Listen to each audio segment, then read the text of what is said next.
Do you find yourself constantly trapped in a labyrinth like maze of constant, repetitive, nonstop thinking? Are you looking for a solution to get out of this? Because this is the heart and soul of spirituality, in my view, which is how do we stop the nonstop, repetitive thinking that predominates the human psyche? This is something that for most of us, we just think this is the way life is supposed to be. We're just supposed to constantly be in a state of suffering as a result of just this repetitive mind, this monkey mind, this repetitive chatter, this inner narrator, this critic, this judge, this advocate. And this mind is literally insane. And it's interesting because, in my life, I've met a lot of different kinds of people. And one of the things I've noticed as a common theme is whenever I meet someone who says, Philip, I'm really sad, or Philip, I'm depressed, or Philip, I'm feeling suicidal, or Philip, I'm really like having a hard time right now. I'm just suffering in my life. One of the themes, one of the first principles of this type of suffering, regardless of the specific narrative, whether it's sadness, fear, anxiety, panic, worry, doubt, fear, that kind of stuff, regardless of the different nuances of the emotional suffering, what's always constant and ever present in these stories that I hear is the existence of an inner narrator, a mind that won't just shut the hell up. In this mind, which we call I, which thinks repetitively, nonstop. What am I doing? Where am I going? Why is my life like this? Why is my life like this? I don't like this. I don't like this. I want this. I want that. I don't want this. I don't want that. I hope this happens. What is she thinking? What is he thinking? What's my boss thinking? What's my clients thinking? What are my friends thinking? What happens if this happens? I'm getting older. I'm too young. I'm too short. I'm too tall. Right? This is the nature of the nonstop mind. So I found a video here, which I'm super excited to play here. This is by Eckhart Tolle, How to Calm the Voice Inside. And as always, this will be my first time watching the video with you. And we're going to take this video, which is going to hopefully give us some clarity on how to stop the repetitive mind. And I'm going to provide my commentary and my reaction to the first time that we watch this video together. And hopefully the goal is to take what is, generally speaking, a very difficult topic, like trying to make sense of all of these spiritual ideas and psychology and just have it all make sense. As always, I'm going to try to make this accessible and useful for you in your daily life so that you can walk away with something from this video that allows you to significantly improve the quality of your life. So let's just do it. But what has happened through the gradual evolution of thinking is that now humans tend to overthink. There is a lot of not only unnecessary thinking that generates unnecessary and in many cases non-existent problems, such as when you lie awake at night in bed and start worrying. It generates a lot of unnecessary unhappiness. So people don't realize that a significant part of the unhappiness in their lives is actually generated by unnecessary, negative, often destructive mind activity, and they don't even know it. Mindfulness is first of all discovering the simple fact that there is a voice in your head that continuously comments on your life or on what's happening around you. There's the self-talk in there. Everybody knows what the self-talk is in there. You talk to yourself. Sometimes you talk to yourself in the first person. So, two initial reactions to this. The first thing I want to say is number one. There's two reasons why. Because the first thing you've got to do to stop negative thinking and to stop just repetitive, non-stop negative thinking is you have to recognize the futility of it, that it ultimately achieves nothing. Because ultimately we think that, whether we realize it or not, the reason why we're thinking all day long about our problems is because we're thinking that it's through the act of thinking about it, worrying about it, that we're going to somehow be able to improve our circumstances. And this must be seen through as an illusion of what it really is. Number one, have you ever, as a result of worrying about your life circumstances, ever come up with a brilliant solution to solve it? Think back to your experiences. Or have you found that it's usually when you're not worrying about it, when you're not thinking about it, that the best ideas and solutions to solve your problems arise? That's number one. Number two, and this goes to a deeper spiritual principle here, is that when you are constantly worrying about your problems, you are identified as the one who has these problems. And through the identification with these problems, you're increasing the momentum, this idea of law of attraction, right? You're building momentum in a negative trajectory. You see, it's not so much that negative thought per se, or even negative emotion per se, causes bad things to happen in your life. Because part of the healing process, and we're going to talk about this, hopefully as we get into this video, is that part of the healing process is about voyaging into your underworld of your emotional landscape and coming to terms and dealing with your negative emotions, your repressed emotions, your inner conditioned patterns of thoughts and emotions. So this idea of like, no, I can't focus on negative emotions because I'm going to attract more negative shit to deal with, right? That doesn't sound right. Something doesn't add up there, right?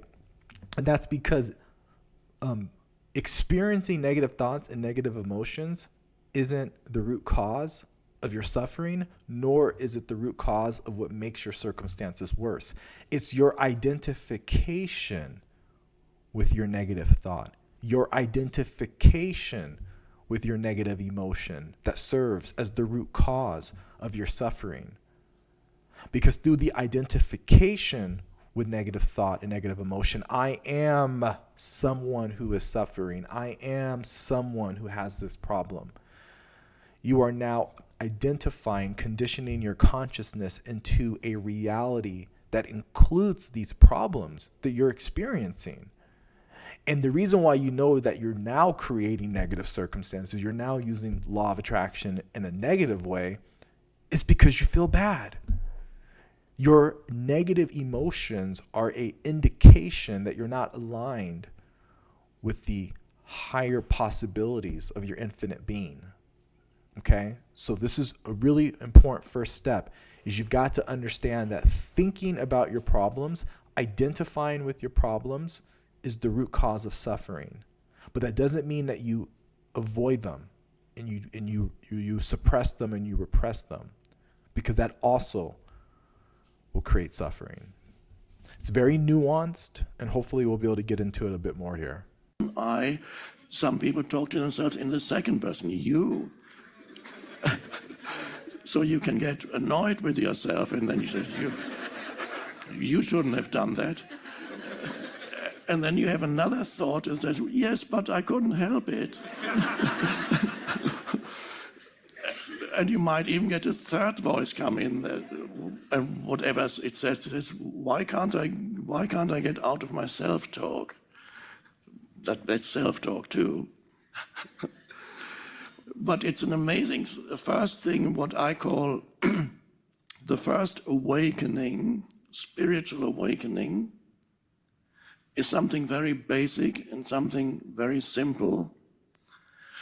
It's the discovery that there is a voice in your head that always talks to you, mostly silently. If it talks out aloud, then you're continuously, and there's nobody around, then you are considered insane. And that's only if it's loud, but most people. So when you're outside walking down the street and you see someone just like talking to themselves, they're insane, right? But how often are you talking to yourself in your head? Right. This is one of the reasons why I say that very few people understand the true definition of sanity. True sanity is enlightenment, because in enlightenment, your mind is silent and you're not engaged in repetitive, nonstop thinking. You're not talking to yourself like a crazy person in your head, which creates suffering. Right. You're just in the present moment. And the first step, the first awakening, to hopefully provide a little bit more commentary and clarity, the first step, as he said, in a basic way, is we could just use the word mindfulness, right? So in mindfulness, what you're doing is you're becoming aware of that inner narrator. Because ordinarily, we are identified as the narrator, right?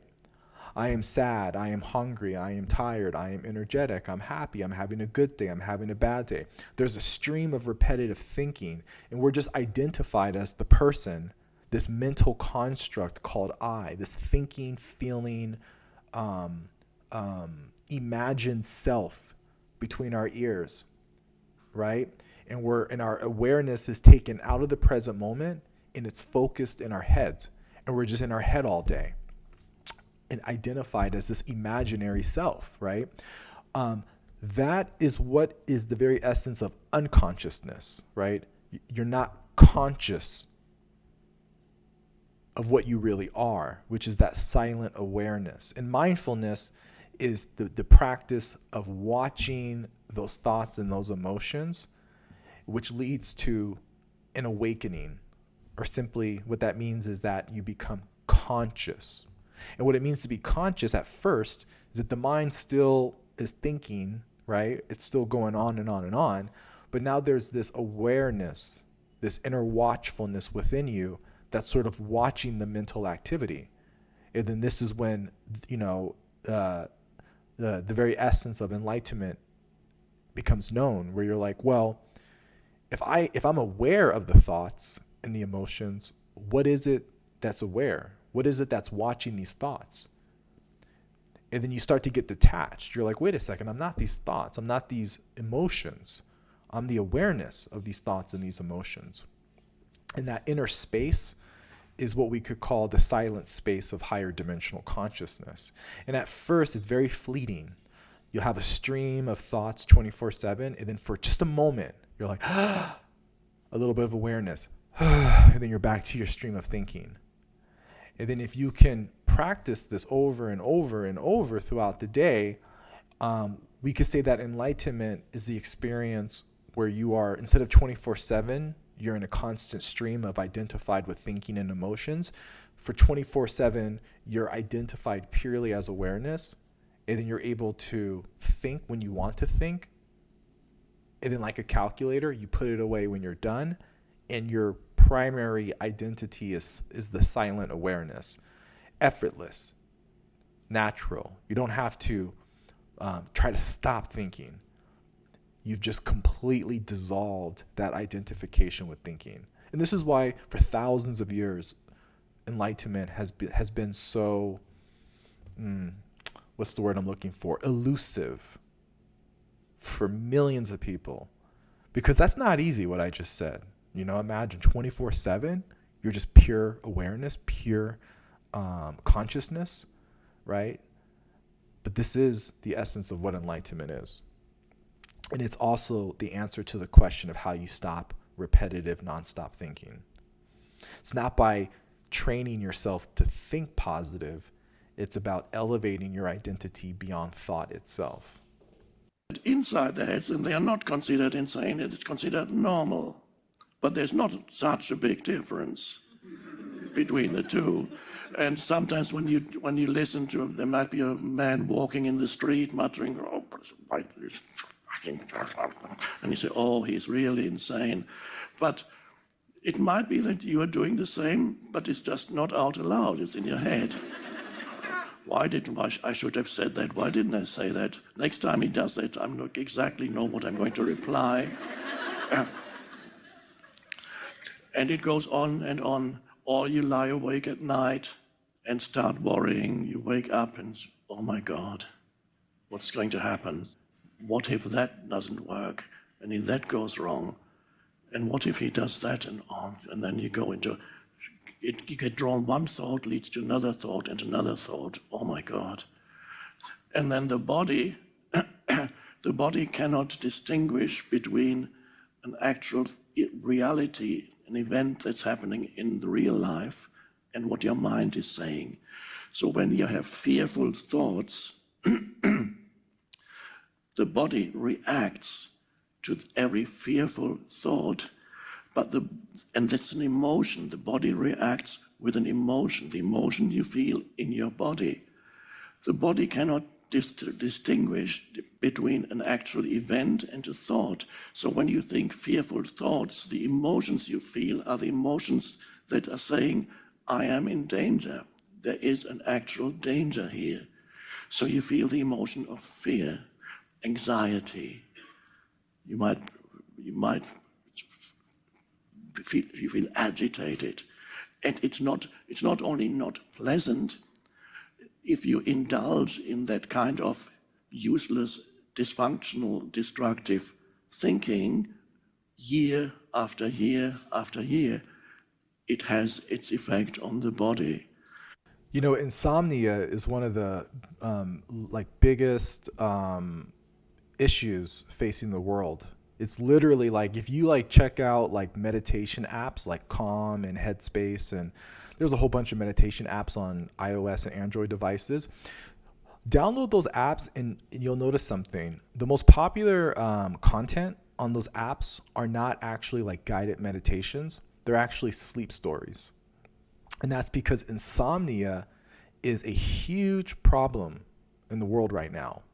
And my hypothesis, okay, and I'm sure there's data to support it, but I don't know. So it's a hypothesis, not a theory. My hypothesis is that the reason why insomnia is such an epidemic in the modern world is because of the egoic mind. And because as a humanity, we're still learning about the true nature of the human psyche, which is still very, very misunderstood. Just like we know very little about the human mind. Like, what is mind? What is the brain? Right? How does the brain actually work? This egoic mind, this constant repetitive thinking, which is like an illness, it is literally the definition of mental illness. To have a mind that constantly thinks and you can't stop is mental illness, in my view. And that is the root cause of insomnia, because when you're trying to sleep, what's causing you to not sleep is repetitive, nonstop thinking. And it's actually a feedback mechanism where the negative thoughts create negative emotions, and then those negative emotions prevent you from sleeping because you're worried, doubt, fear, that kind of stuff. And then those negative emotions create more negative thoughts. And then those negative thoughts create more negative emotions. Those negative emotions create more negative thoughts. And then you're in a cycle that keeps you up until 4 o'clock in the morning. What I found as I began to dissolve the egoic mind within me is that I sleep like a baby. Like, it's beautiful. I just go to sleep. I just lay down on my bed. And it used to take me 3 hours to fall asleep because of my mind. Now it takes me 15, 20 minutes. So I was able to solve insomnia for myself through enlightenment, through spiritual enlightenment. So this is why I teach this topic, because it's such an important first principle. If you solve the egoic mind, literally every aspect of your life, wealth, health, success, happiness, peace, all of that stuff is just done onto you, right? It's the greatest topic that I could ever possibly teach, which is why I dedicate myself to it. So really important insight here. If you're having difficulty sleeping, then practicing mindfulness and dissolving your egoic mind can really help you. And it decreases the ability of the body to have the energy to fight disease. Even mainstream medicine is discovering the connection between your state of mind and your state of health. And so gradually we are seeing, in the past they denied it completely. They only looked at your body, and not only at didn't just look at the totality of the body, even within the body, they just looked at one particular symptom, what's wrong with that particular organ. And you have, of course, in mainstream medicine, you have specialists. I'm a specialist for the liver, a specialist for this and that. Not only not taking into account the totality of the body, but more importantly, not taking into account the totality of the person, which includes the physical body and the mind. So it's vitally important to discover, first of all, that there is a voice in your head that indulges in self-talk most of the time. One way you'll know if you're progressing on the spiritual path is it's not when you just say to yourself in a conceptual, like abstract way, like, oh yeah, I know there's a voice in my head. I'm aware of it. Because we all know that, right? I think we can say that for most of us, right? Especially if you've been on the spiritual journey for a while, you probably know this. If you're brand new, then this is a good video for you too, because you're going to learn what that means. The way you know when you're progressing on the spiritual journey is when you, throughout the day, are becoming more aware of times throughout your day when you were identified with your mind without realizing it. You're driving in your car, and all of a sudden you're like, wait a second, I'm identified with my mind. And before that moment, you never knew that when you were driving to the gym, you're driving to work, right? We all have like our daily routines, right? Those moments in our routine where every single day up until this moment, I've been identified with my mind. I've been a thinker. I am a thinker, right? And then all of a sudden there's this awareness that you were doing that. That is a moment where you just decreased your unconsciousness and you increased your consciousness. And you're moving into deeper and deeper and deeper levels of inner silence, right? You have to stay vigilant, ever watchful, ever present, ever aware. And for many people, interestingly enough, that self-talk, for many people, is not always negative, but for many people, it is more negative than positive. A good event that happened yesterday, you might have gone to a nice reunion, or you went out into nature and you witnessed a beautiful sunset. Okay, you can remember it today and think that was a beautiful sunset, or we had a nice talk yesterday. But you can't do that much thinking about a nice event. But the mind, when there's something negative that happens yesterday, somebody offended you, or didn't give you the attention that you needed, that you wanted from him, then you can start thinking of how, oh my God, what he did, he's really, next time he does that, I'm going to say that, or he really should, why doesn't he, you can go on for a long time dwelling on something negative much longer than dwelling on something positive. It is so, seemingly a negative event is much more food for useless mind activity than a positive event. And this is why for many people, a significant percentage of their mind activity is negative. For some people, it is almost 100% negative, but it is unlikely that these people would get a job in this company. And I mean that. because your predominant state of consciousness, your predominant mental emotional state, there's a certain correlation between who you associate with, where you find yourself, and even what kind of things happen to you. There is a correlation which is not always immediately recognizable, but there is a correlation between a person's predominant mental emotional state and who they are with, who their friends are, where they work, and even what happens to them. So if you are in a very negative state a long time, you tend to attract also negative events, but you can only have to find that out for yourself. I'm not saying believe me. I know it from my own life, because when I first discovered this, I was still very young. I discovered that there is a correlation between my mind activity and what happens to me. I found it. I think that that's really the core essence of all mind science teachings, is the fundamental principle that our thoughts create our reality, right? A more precise, nuanced, and clear definition or statement would be our state of being creates our reality. And our state of being is what we're identified as from the perspective of witnessing consciousness. So even if you have no awareness, you're brand new on the spiritual journey, or you just don't have a lot of awareness, right? You're just totally identified with your mind. That's still consciousness. Everything's consciousness, right?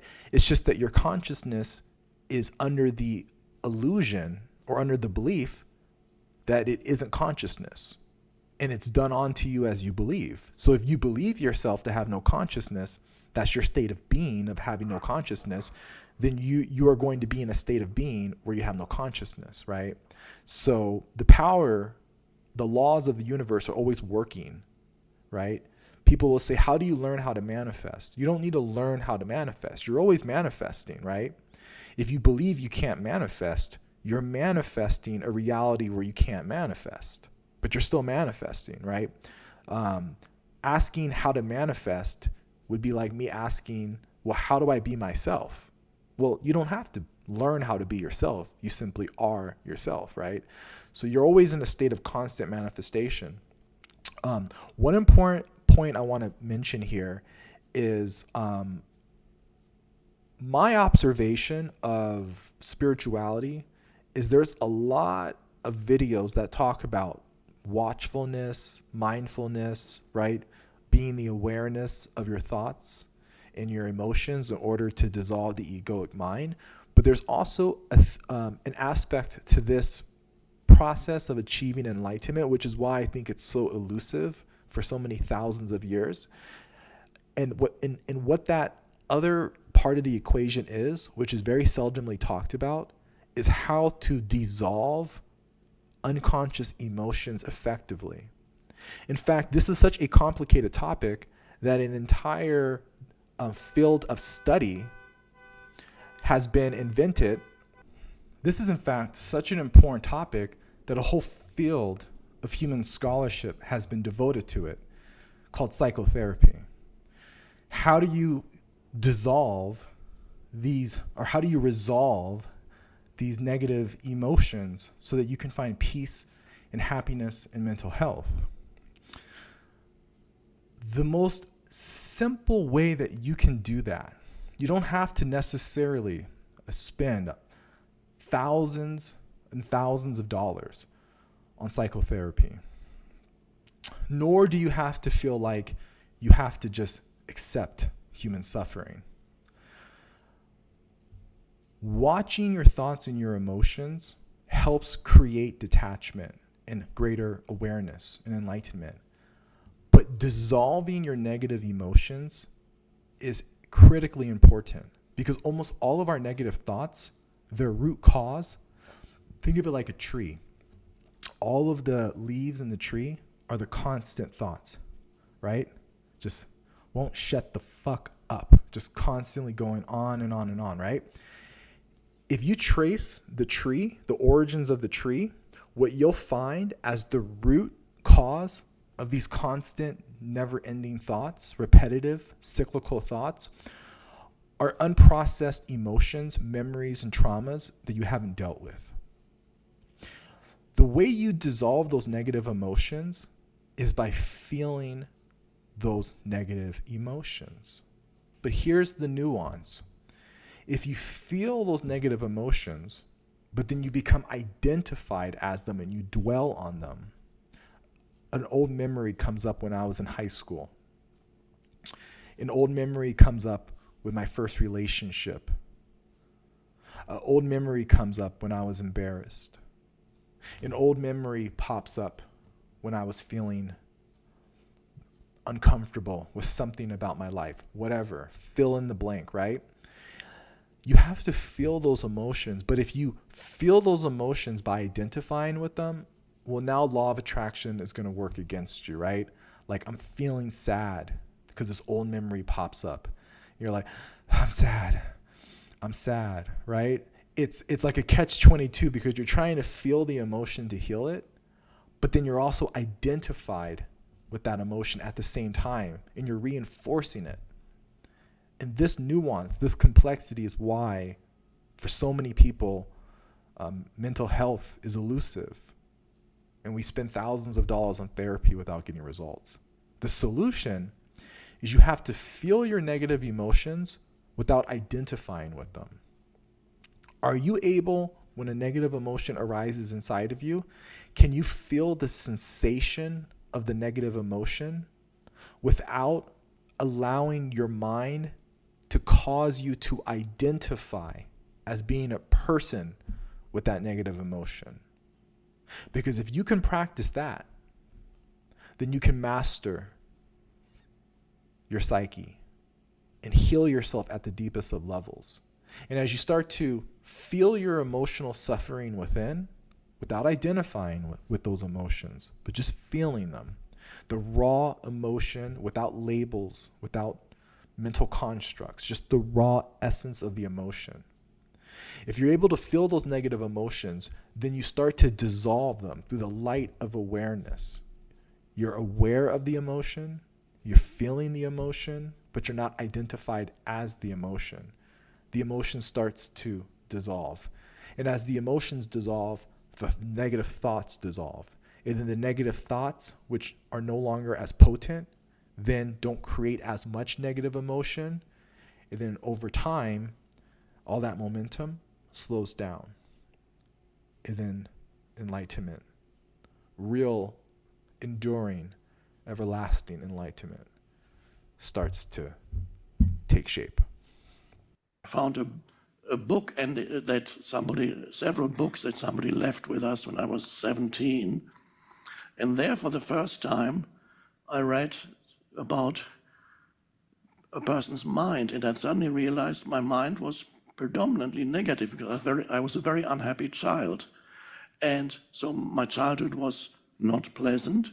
And so the initial conditioning of my life was that my mind was continuously commenting and saying how bad my life was.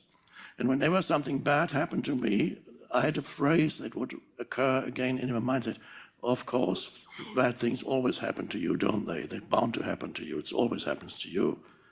So I was talking to myself and saying that bad things would always happen to me, and they did. So you can discover first that the spiritual awakening is to discover that there is continuous mind activity. And for some people, it's the discovery that a significant part of their mind activity is negative. But the vital thing is to discover that there is this continuous talk in my head, which is considered the normal human state. And of course, you cannot abolish thinking. Of course, there will be thinking. But the question is there an awareness behind the thinking? If you can become aware that you are indulging or caught up in that useless mind activity, and you suddenly become aware of perhaps certain repetitive thoughts that tend to reoccur in your mind again and again. You might see it in others too, more easily in others. When you go for your Thanksgiving dinner, I think is it next week, you will meet your family members or relatives, and some of you may realize you already know what they are going to say this year because it's the same thing they said last year and 5 years and 10 years ago. And if they have negative judgments about you or somebody else, then it's the same thing you will hear again next week when you go to them. So it's easier to see how others are caught up in repetitive thought forms, not as easy to see it in oneself. This is why there's a saying that self-knowledge is the most difficult knowledge. You know, this is another sign of when you have achieved progress on your spiritual journey, is when like you'll maybe visit your relatives after a year or two, or just after a certain period of time, you'll talk to someone who maybe you haven't talked to in a while, and as you're talking to them, the way in which you're interacting with them just feels qualitatively different than anything that's come before. And this is because essentially what a conversation is are two personalities interacting with each other, right? Two different personalities. And usually what creates a friendship are when people have similar values, beliefs, internal representations about the world, similar habits, actions, right? This is why a common saying is that you're the average of your 5 closest friends, right? There's a similarity in terms of personality. A personality is a fluctuating field of thoughts, emotions, sensations, perceptions, behaviors, and actions. That's it. And I say it's fluctuating because your thoughts, your emotions, and beliefs are never always exactly the same in any present moment. It's always fluctuating. And usually there's root thoughts, core beliefs, core emotions that serve as who I really am. Who am I, right? And as you search inward, you'll discover that who you are, generally speaking, comes down to, as we ordinarily think of identity, comes down to certain pillar thoughts, emotions, and beliefs that we think make us who we are, right? I believe anything's possible. That's who I am, right? I'm always constantly worried that I'm running out of time in life, right? That's who I am, right? That's it. But in spiritual awakening, through this process of dissolving the egoic mind, which basically means disidentifying with those core thoughts, emotions, and beliefs, sensations, and perceptions that made up your previous personality, what happens on the spiritual journey is then your entire personality can start to change. And if you meet someone who's really advanced and they've done a lot of deep inner spiritual work, you might meet them a couple of years later after they've done this work, they're a completely different person. You know, Joe Dispenza, another spiritual teacher, says to create a new reality, you need to create a new personality. That's exactly right.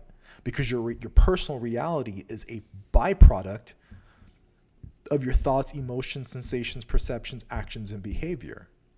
But if you are rewriting your entire consciousness, conditioned consciousness, and reprogramming yourself with entirely new core beliefs, new core emotions, instead of fear being a part of who I am, now faith, peace, love, compassion, happiness is who I am. You just became a new personality. And consequently, you will attract an entirely new personal reality. This stuff is deep. It's easier to see others. But if you can discover, even in the midst, perhaps in the moment of a certain thought appearing in your mind, realizing, oh, I've had this thought for years. It comes again and again and again. And so there is an observing presence. From there you get, and that observing presence isn't a thought. It's just the ability to realize that there is a voice in your head and that there are thoughts. And you realize that some of those thoughts are negative, and many of those thoughts actually are not only unnecessary, but make your life very difficult, such as worry. So most people live with what I call a cluttered mind. A cluttered mind means they're completely unaware that there's a continuous stream of mental commentary that goes. And wherever they meet somebody, immediately certain judgments form. And everything they feel, they need to immediately adopt a position towards it. Immediately say, I'm against it, I dislike that. So, immediately adapt a mental position, and being identified with one's mental position, which is a thought. What we can take away. So we started this video by asking this question: how do we stop repetitive, non-stop, negative thinking? We answer that question by identifying two things. So these are the two things I want you to take away from this video. The first one is practicing mindfulness, where you're watching your thoughts, your emotions from a place of awareness. Don't worry about, okay, am I enlightened? Am I pure silence? Am I resting as awareness? All of these spiritual concepts, forget about all that. Because you know what that does? It's just food for your egoic mind to start thinking about it. And then instead of watching the mind, you're re-identified with it, right? So it's about watching the mind. As you watch the mind, a crystallization of higher consciousness naturally takes place over a sustained period of time when you're practicing the watching. And the second thing that we talked about to dissolve the egoic mind is feeling your emotions. And we also made an important distinction. We said it's not about feeling the emotion from the place of identifying with the emotion. I am sad. Let me feel my sadness. I am sad. I am sad. That can work in the beginning. But as you progress and you really want to just dissolve it completely, is instead of I am sad, you can just simply be the silence. You're just the witnessing consciousness, feeling the sadness without labeling it as sadness. You're just feeling your emotions. You're not thinking about what the emotions are. In fact, you don't even know if it's sadness, right? You know it's probably something uncomfortable, negative, because it's uncomfortable, right? Maybe it's worry, maybe it's doubt, maybe it's fear. It doesn't matter, because you don't want to reinforce these emotions through identifying with them, right? Creating more momentum in the opposite direction. You just want to process the emotion. You want to release it. And the way you release it is by non-resistantly allowing yourself to feel.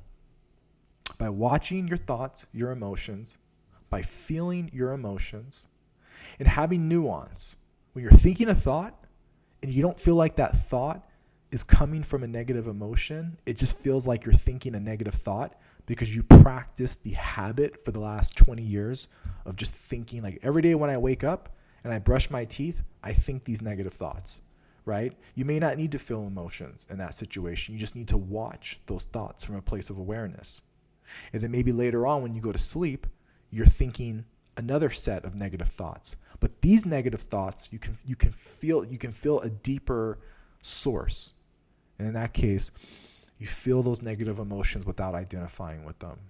You practice this day and day, day after day after day, a crystallization, right? I put my hand up here because this crystallization, it's almost like a sun or a light of awareness starts to crystallize, right? We could call this your higher dimensional consciousness. This light crystallizes, this light of awareness, of peace and silence and presence.